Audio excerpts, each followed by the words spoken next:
Hola a todos y a todas, estamos aquí en el módulo 4 del curso de Desigualdad, Cooperación y Desarrollo 25 años después, que trata sobre sujetos invisibilizados en un mundo desigual. En la sesión de hoy trataremos sobre la cuestión de la situación actual de los pueblos indígenas, para lo cual contamos con Beatriz Pérez Galán.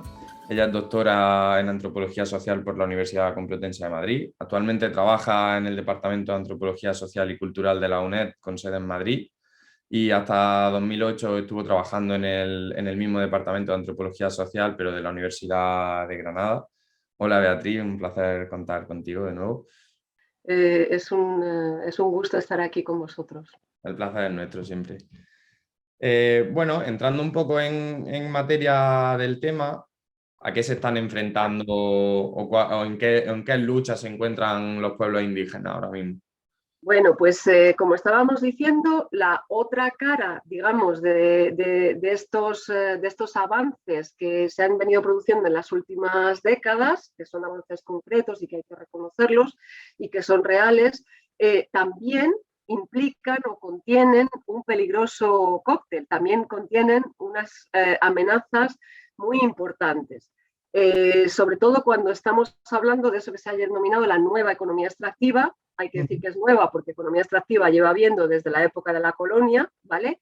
De la extracción de recursos de los territorios ancestrales de los pueblos indígenas, pero que desde los años 90, con este auge del precio de las materias primas, etcétera, ha repercutido, ha tenido un impacto enorme, increíble. Entonces, el asunto de la extensión de la agroindustria, por ejemplo, el cultivo de soja, de palma, la extensión de la megaminería a cielo abierto, de oro, de petróleo, de gas. Es increíble, es increíble. Y muchas de la extracción de estos recursos en manos de las multinacionales, con una legislación muy favorable y avalados por los propios estados nacionales, se sitúa en territorios indígenas. Entonces, que por cierto, hay que decir que son los que están defendiendo y conservando los recursos naturales, el 80% de los recursos naturales para todo el planeta, ¿no? Pero bueno, se concentran en sus territorios. Entonces, a pesar de que hacen ese trabajo de conservar sus recursos, tienen que vivir las consecuencias de esa economía extractiva.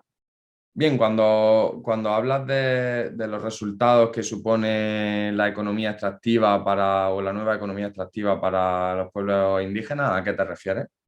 Pues implica el desplazamiento de poblaciones enteras de sus territorios, obligados a desplazarse. Implica la criminalización de la protesta social, lo que en los últimos años hemos denominado la protesta por la defensa del medio ambiente. La defensa del medio ambiente es una parte de esa protesta social por el reconocimiento de derechos a tierra y a territorio.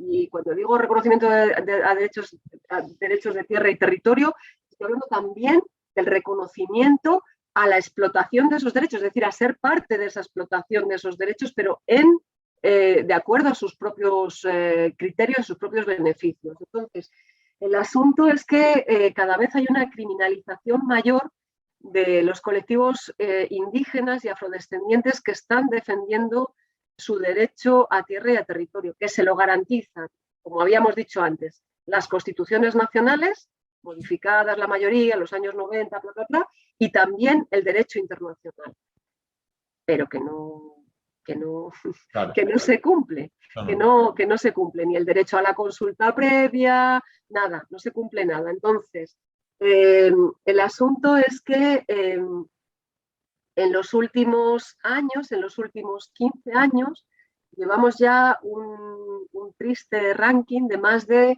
1.500, perdón, de más de 15.000, de más de 1.500 activistas, lo que ahora son activistas medioambientales, que han sido asesinados. Y América Latina ocupa el primer puesto en ese ranking. Y la mitad de las personas asesinadas son indígenas o afrodescendientes. Es decir, son las personas que están defendiendo su derecho a tierra y a territorio y su derecho a la salud y a la vida, básicamente. Por ejemplo, solo en 2018 Colombia es uno de los países que se lleva la palma, pero no solo, también México, también Perú, también Honduras. Solo en 2018 247 líderes fueron asesinados por defender su tierra, su territorio, frente al agronegocio, frente a la minería, frente a otras industrias extractivas, ¿no? Y de ellos, como decía antes, más de la mitad eran indígenas. Si nos vamos a los premios Goldman, que si sabéis es como el Nobel, pero de medio ambiente, los premios Goldman, las personas que han sido reconocidas con los premios Goldman en los últimos años, los últimos 6, 7 años, son indígenas y afrodescendientes. Y algunos de ellos, después de ser reconocidos con esos premios, han sido asesinados.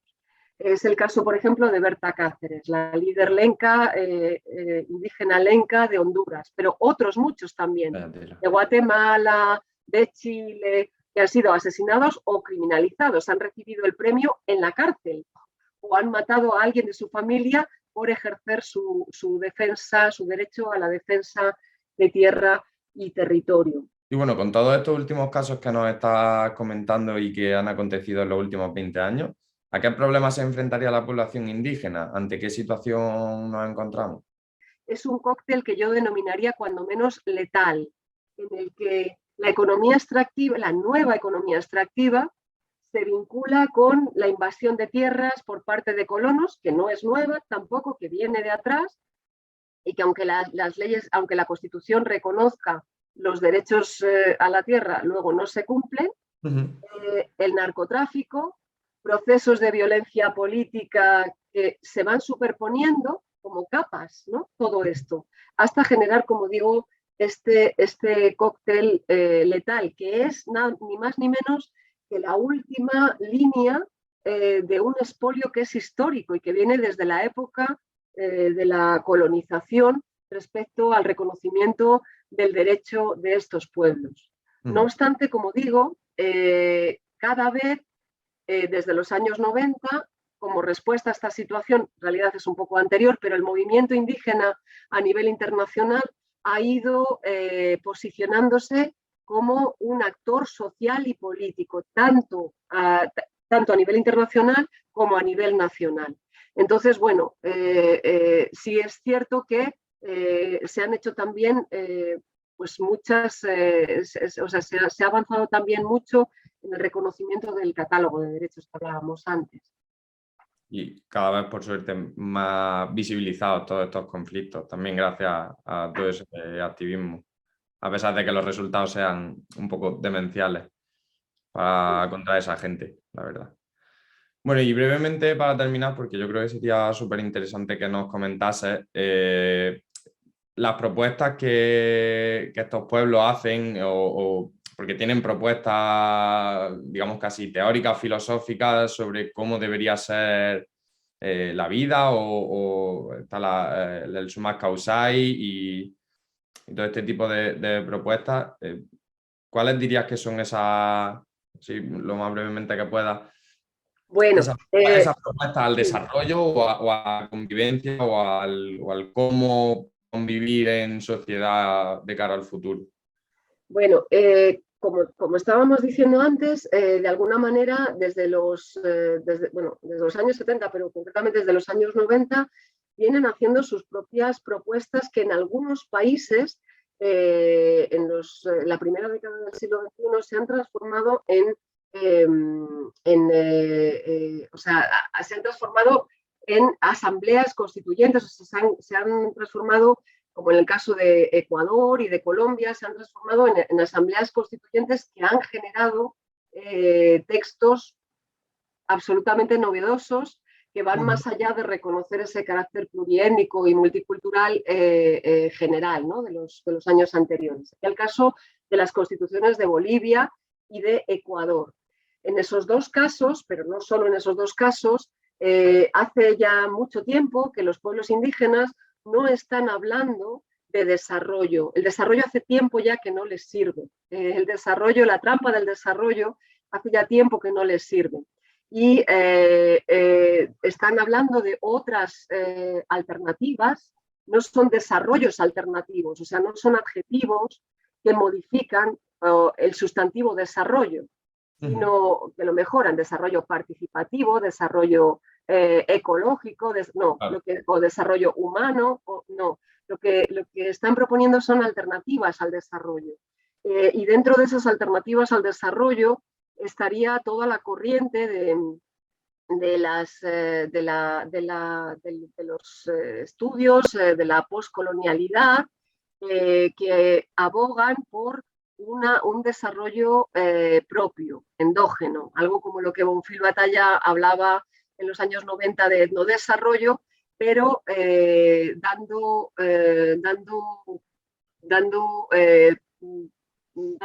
claves que tienen que ver con la denuncia de la situación postcolonial y patriarcal que continúan, en la que continúan viviendo cuando estamos hablando de desarrollo. O sea, que no cambia cuando estamos hablando de desarrollo. Entonces, una de las cosas es que no se denuncia esa situación colonial por otros medios que continúan en la actualidad.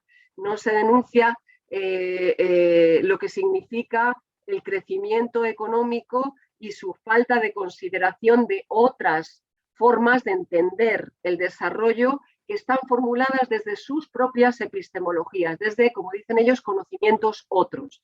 Y ahí entraría la propuesta del summa causae o del summa camaña, dependiendo de Bolivia, de Perú, de Ecuador, que han ido ganando terreno. En algunos casos, como decíamos, en el caso de la Constitución de Ecuador, que es de 2008, si no me equivoco, y de la de Bolivia de 2009, se incluyen estos aspectos como alternativas al desarrollo. O sea, no se habla de desarrollo, sino que se habla de estas nuevas propuestas.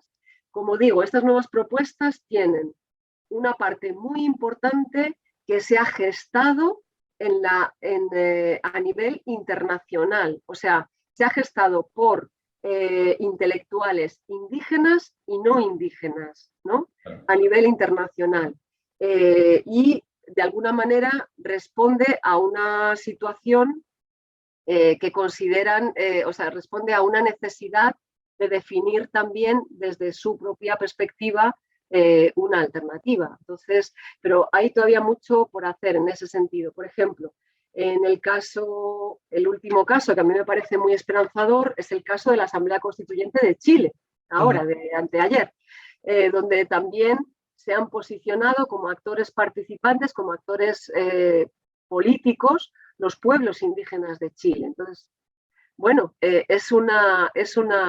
realmente es una esperanza, ¿no? Es una ventana abierta a la esperanza, lo cual no quiere decir que esté exenta de conflictos de intereses, también al interior de los propios pueblos indígenas, como se ha visto en Bolivia, con el intento de golpe de Estado o el golpe de Estado, la salida de Evo Morales, el referéndum, en fin.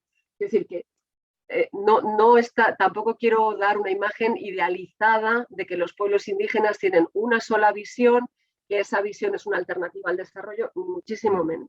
Pero sí que por lo menos es una esperanza para construir otro tipo de discurso respecto a un modelo que llevamos años diciendo que no funciona, ni en términos económicos, ni en términos políticos, ni en términos culturales. Un modelo que no es sostenible, que depreda el medio ambiente, pero que también acaba con la dignidad humana. Entonces, bueno, ahí creo que es interesante escuchar esas otras alternativas que se vienen gestando en los últimos años. Estaremos atentos a ellas. Por mi parte ya estaría. Muchísimas gracias. Gracias a vosotros. Tu conocimiento ha sido súper interesante, la verdad. Muy bien, muchas gracias a vosotros. Que vaya muy bien, cuídate. Gracias igualmente.